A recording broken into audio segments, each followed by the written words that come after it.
Hello, I'm Parker and I use he, him, and they, them pronouns. And I haven't washed my hair today.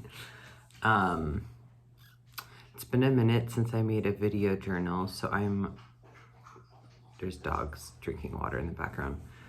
I'm doing this to process some of my feelings about National Coming Out Day and visibility in general for the LGBTQIA plus community. And yeah, I went to a trans mask support group last night and we talked about this topic, and it was really interesting to hear other people who share some of my life experience. Yeah, so I'm just like processing here. For me, I grew up moving a lot, and I spent my adolescence from age 8 to 18 in Dallas, Texas, in a community that was very like heteronormative, and very like generally conservative and Christian, and I didn't see examples of people like me. I didn't see examples of adults like me. And yeah, so it's important to me as part of my life journey that because I'm alive right now and that I want to be visible. I want to be like a person that I needed when I was younger. And it's incredibly powerful for me to see alive trans people who experience happiness, who go through hard things, who have community, just existing in various ways. And so, yeah, so I'm doing that. Like, I am existing. I can get really overwhelmed by all the anti-trans legislation. A friend of mine last night called it the annihilation of our community. And like that language was so powerful. So I'm repeating it. But yeah, like when I open my phone and access the internet, whether it's social media or news or my email or my text, like I really don't use my phone that much. But when I do open myself to that, I find out tragic things. Not just for my community, for people of color, for Indigenous people, which fall under that umbrella, for the world. It's a lot, and I'm just like, it's hard for me to know what to do sometimes. And yeah, I don't know.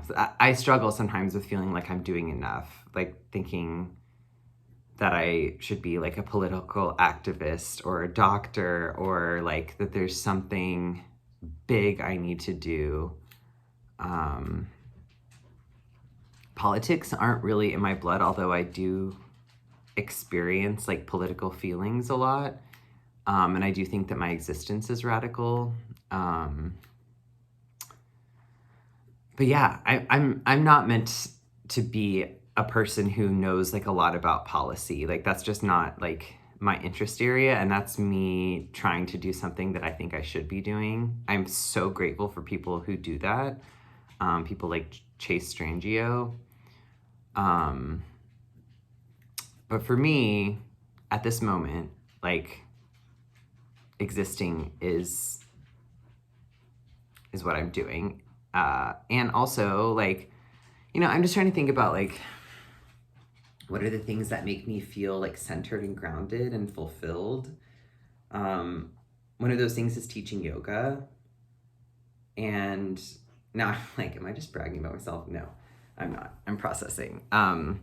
But I use very intentional language when I teach yoga, and a big reason I do that is to create spaces where people can feel safe to have their own experience. And that's not always the case in Western yoga specifically. it can be very whitewashed and very gendered and very like fitness focused. And you know, that works for some people. That like didn't really work for me, and it doesn't work for other people. So yeah, so that's one thing that I do. And I also just started being a classroom teacher, and that's an interesting journey that I mostly feel like I need to talk about right now. I love it. It's incredible. And I've had several students, like 14 and 15-year-olds, ask me recently why I'm a teacher. And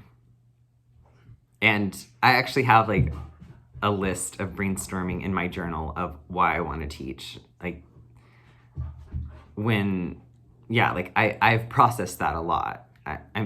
I know that there are a lot of reasons. I know I could write like a book about it probably.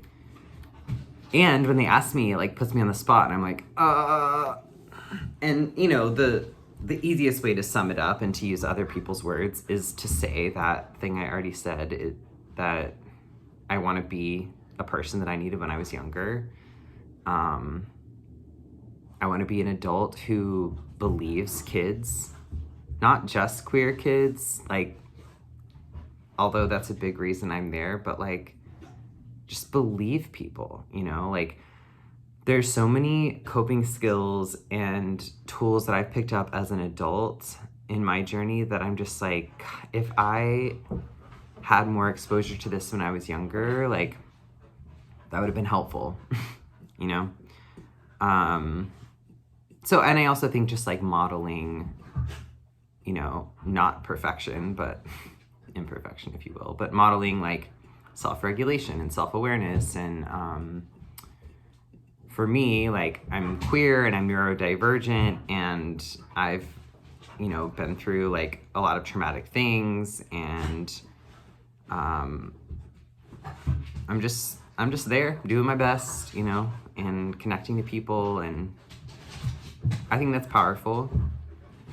So I would say, like, in a general sense, since I started teaching, I have a little bit less of this feeling that I should be doing more, because I think that, like, for me, it does feel like a big thing that I'm doing. And, like, a lot of that journey, I'm laughing, because a lot of that journey is personal to my experience. Like, the way that I feel the most successful is a day that, like, I have my long morning routine, I spend a little time outside, I do something that makes me laugh, I connect with friends, I have some form of like meditation, maybe some form of movement, I eat nourishing meals, like that I savor my day and like enjoy myself and nurture myself and my needs. So like when I practice whatever self-care routine I need on that day, that's when I feel like I'm showing up the best. That doesn't mean that I have like a great lesson plan, or that I necessarily get through to my students, or that I remember to do everything, or that I'm perfectly productive. Like, yeah, in fact, like probably my most successful days are the days that I allow myself to experience joy and fulfillment and gratitude, even when I don't do all the things that I need to do, even when I mess up. Probably especially, honestly. Yeah, now I'm like worried about time, but I think I have plenty of time. I am dog sitting for somebody else, sweetie. Yeah. So to circle back to visibility and National Coming Out Day, which is on October 11th, apparently, I just found out. Yeah, there are a lot of thoughts I've heard other people say that resonate with me that are not my own. So I just had a moment where I had like a temptation to go into like a little speech, like repeating other things people have said. But I will instead, if I post this, link an article to, or a link to an article on the Stonewall website that says some of the things that I'm thinking about. Yeah, largely, like, quick summary is just that, like, coming out is a construct, and it's not for everyone, and it's a privilege, and I know that I don't owe anyone an explanation of, like, my life experience or my identity or my orientation or my gender or really anything about me. And my personal experience is that the more that I'm known, the more access I have to community and connection and opportunities and experiences that feel authentic to me.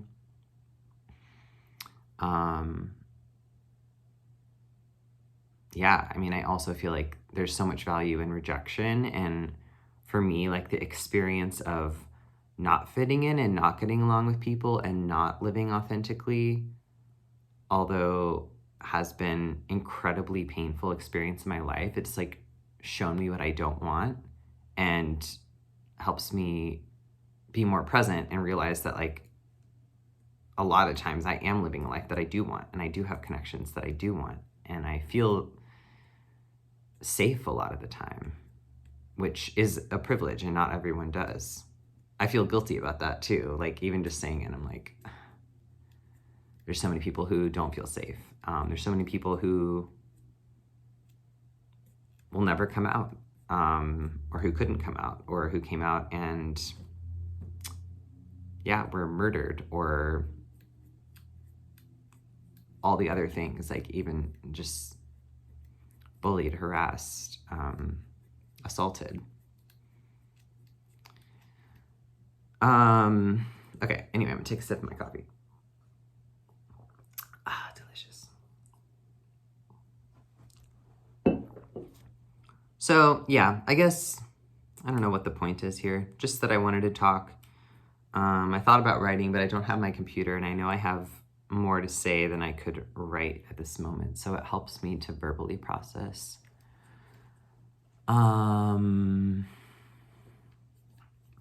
Yeah.